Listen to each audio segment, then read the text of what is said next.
porte, septembre 2017, le salon IAA, Mercedes-AMG lève le voile sur une voiture qui n'aurait jamais dû exister.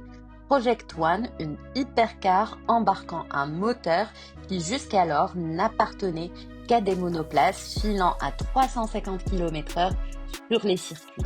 Un V6 hybride de 1,6 litre directement issu de la Formule 1 victorieuse de Mercedes, 11 000 tours par minute, 4 moteurs électriques, 1063 chevaux de puissance cumulée et l'assurance en 2019, elle sera dans votre garage avec une homologation routière. Les 275 exemplaires se sont arrachés en un temps record.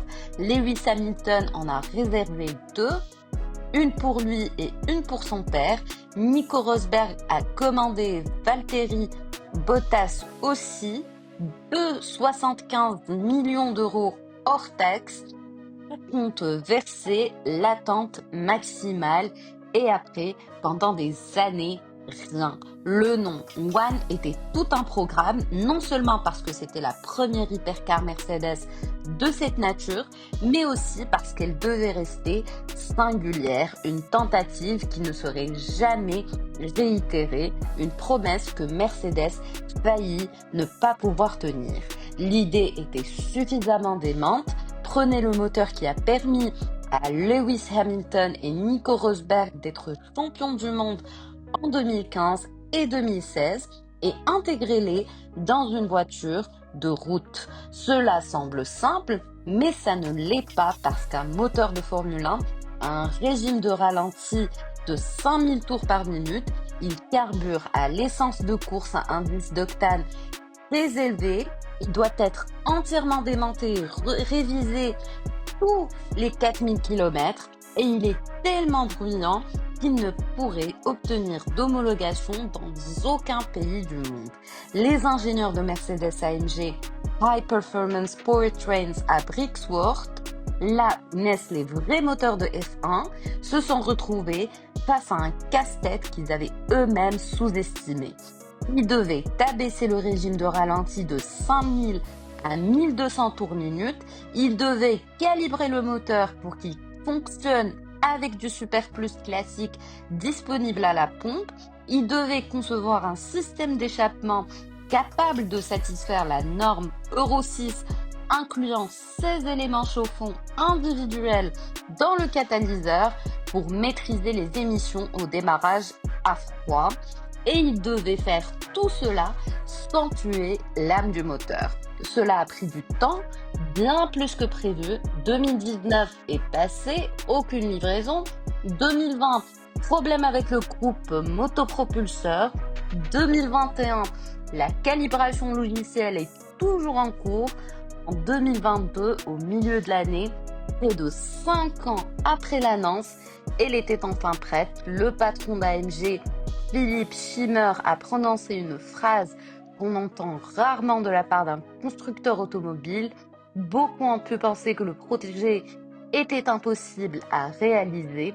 Techniquement, la One est un monument. Le V6 de 1,6 litre délivre à lui seul 574 chevaux à 9000 tours minute, une puissance spécifique de 359 chevaux par litre, sans équivalent dans l'univers de la voiture de série. Ensuite, le turbocompresseur électriquement assisté, un moteur électrique de 88 kW entraîne directement l'arc de la turbine avant que le reflux des gaz d'échappement ne prenne le relais. Le temps de réponse du turbo, le turbo lag, il n'existe pas. Un autre moteur électrique est couplé directement au vilebrequin. 2 autres moteurs électriques de 163 chevaux chacun animent les roues avant. Transmission intégrale avec répartition active du couple. Autonomie purement électrique de 18 km. La boîte de vitesse, une boîte manuelle robotisée à 7 rapports avec un embrayage de course en carbone spécialement conçu pour gérer les 11 000 tours par minute. Le châssis, une monocoque en carbone dans laquelle le moteur et la boîte sont intégrés structurellement suspension à poussoir, le push-rod comme en course, le freinage en céramique composite, aérodynamique active avec un aileron arrière double étage, escamotable et fonction DRS. La voiture s'abaisse de 37 mm à l'avant et de 30 mm à l'arrière en mode piste. Les chiffres 0 à 100 en 2 secondes 9, 0 à 200 en 7 secondes, 0 à 300 en 15 secondes 6. Vitesse maximale limitée électroniquement à 352 km/h, poids 1695 kg. Pourtant, la comparaison avec ses concurrentes, McLaren P1, la Ferrari, Porsche 918 Spider, révèle une certaine ironie. La Porsche 918 présentée dès 2013 accélère presque aussi vite. La Ferrari SF90 Stradale, qui coûte une fraction du prix, est même plus rapide jusqu'à 200 km/h.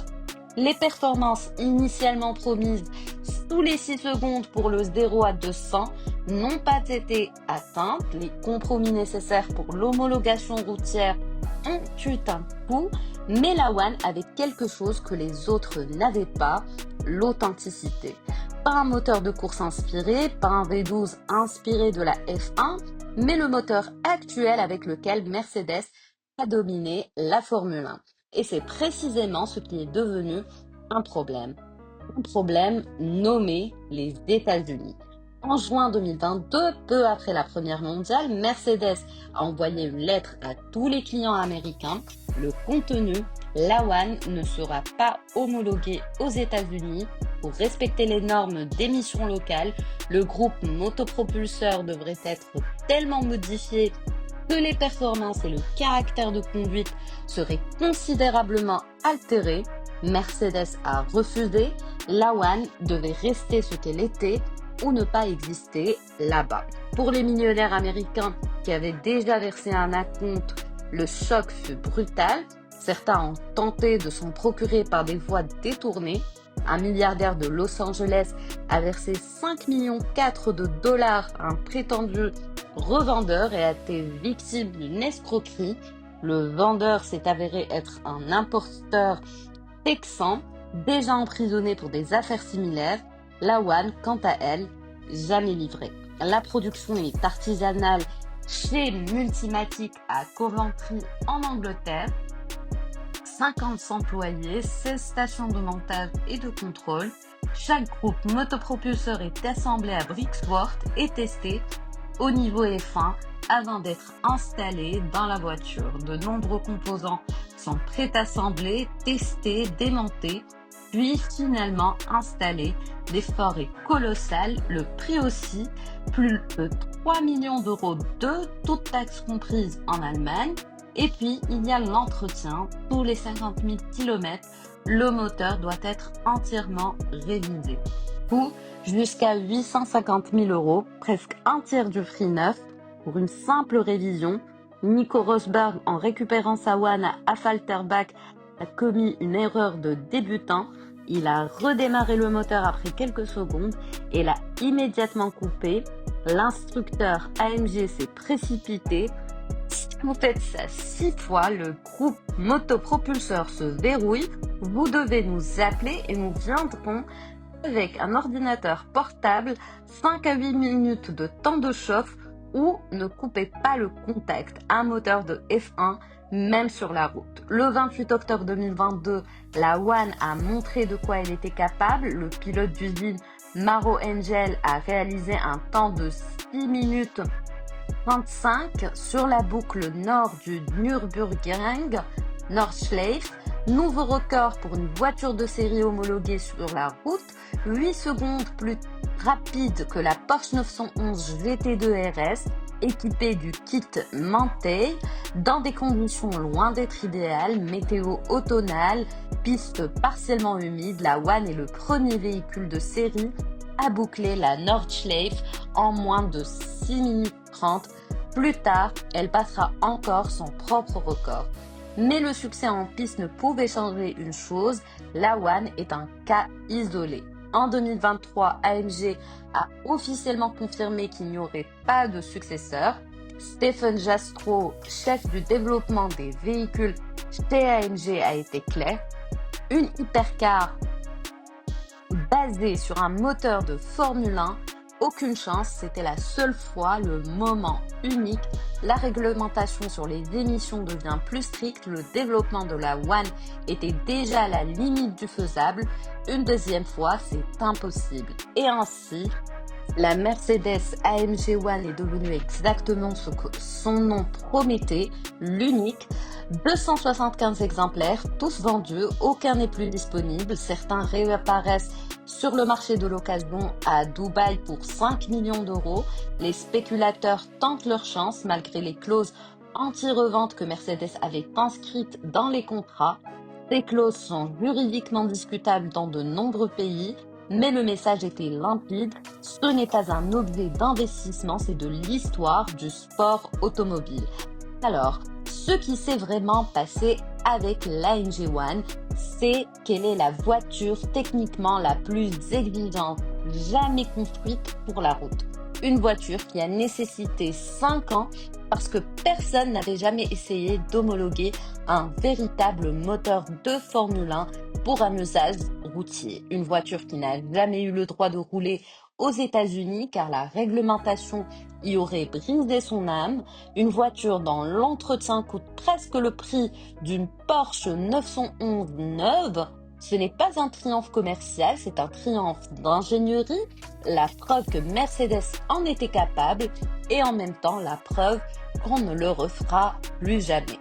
Aujourd'hui, la One représente quelque chose de rare dans le monde automobile, l'absence de compromis, pas un coup de marketing, pas une sportive de route améliorée avec de la technologie inspirée de la F1, mais une véritable monoplace de Formule 1 avec une plaque d'immatriculation bruyante, compliquée, coûteuse en entretien, inconfortable, et c'est exactement ce qui la rend unique. Ferdinand Piëch voulait prouver avec la Phaeton que Volkswagen pouvait tout faire. Mercedes a voulu prouver qu'avec la One, il pouvait apprivoiser un moteur de Formule 1. Tous deux ont réussi et tous deux ont appris. Parfois, la plus grande prouesse d'ingénierie n'est pas le succès en soi, mais la conscience de savoir quand s'arrêter. L'AMG One est la première et la dernière de son espèce, un monument automobile célébrant l'instant où la Formule 1 est réellement descendue dans la rue et un aveu silencieux que certaines choses devraient peut-être rester sur la piste de course. Celui qui en conduit une aujourd'hui ne conduit pas juste une voiture, il conduit la fin d'une ère, le dernier pont entre le sport automobile et la route avant que l'électrification ne change tout. Un fossile du futur, trop bruyant, trop complexe, trop intransigeant pour ce monde et pour cela, inoubliable.